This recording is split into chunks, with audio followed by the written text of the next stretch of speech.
যদি একবার আপনি রসুলকে কষ্ট দেয়, আপনি রসুলও যদি তার পক্ষে সুপারিশ করেন, যে ব্যক্তিরা রসুলকে কষ্ট দিবে আমি আল্লাহ তাকে মাফ করব না। জবান খুলে বলুন আল্লাহু আকবার। আমার নবীজি রওনা দিলেন, জানাজার নামাজ পড়বেন।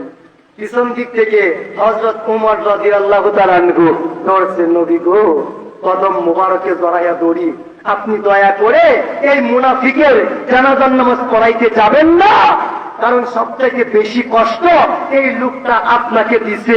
আমার রাসূল বলে, এই বেটা স্যার কিসের কষ্ট, আমি তো রহমাতুল্লিল আলামিন, আমাকে চাইতে দে, আমি জানাজার নামাজ পড়ব।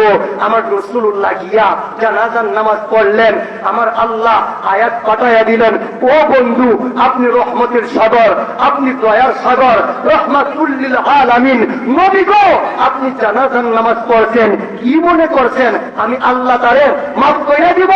না না না না বন্ধু, আপনি যদি 70 পারো এর পক্ষ হইয়া আমি আল্লাহর দরবারে জানাজার নামাজ পড়েন, মাফ চান, তাহলে আমি আল্লাহ মাফ করব না, ক্ষমা করব না। কারণটা কি? আমার আল্লাহ তো রহমান, আমার আল্লাহ গফুর, আমার আল্লাহ গফফার, আমার আল্লাহ রহিম, রহমাতুল লিল আলামিন। জানাজার নামাজ পড়ার পরেও আমার আল্লাহ বলতেছেন আমি মাফ করব না, ক্ষমা করব না। কারণটা কি? আমার আল্লাহ বলে, বন্ধুরে কষ্টটা আমি আল্লাহকে দেই নাই, আপনি রসুলকে দিয়েছে। কষ্টটা আমি আল্লাহকে দেই নাই, আমি রসুলকে দিয়েছে। আমি আল্লাহকে কষ্ট দিয়া পাহাড় পরিমাণ এরা গোনা করব, একবার রহমান বলে ডাক দিবে, মাফ করে দিব।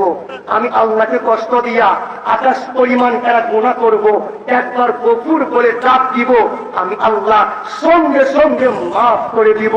ও বন্ধু, আমি আল্লাহর বিরুদ্ধে গিয়া 20 বছর গুনাহ করব, কিন্তু একবার আমাকে ডাক দিব, আমি আল্লাহ রহমান রহিমের নামের খাতিরে মাফ করে দিব। কিন্তু নবী গো, দুনিয়ার কেউ যদি বিন্দু মাত্র আপনাকে কষ্ট দেয়, কথায়, ইঙ্গিতে, ইশারায়, বাক্যে, বক্তব্যে, কিতাবে, লিখনিতে, ইশারায় যদি একবার আপনি রসুলকে কষ্ট দেয়, আপনি রসুলও যদি তার পক্ষে সুপারিশ করেন, যে ব্যক্তিরা রসুলকে কষ্ট দিবে আমি আল্লাহ তাকে মাফ করব না। জবান খুলে বলুন আল্লাহু আকবার।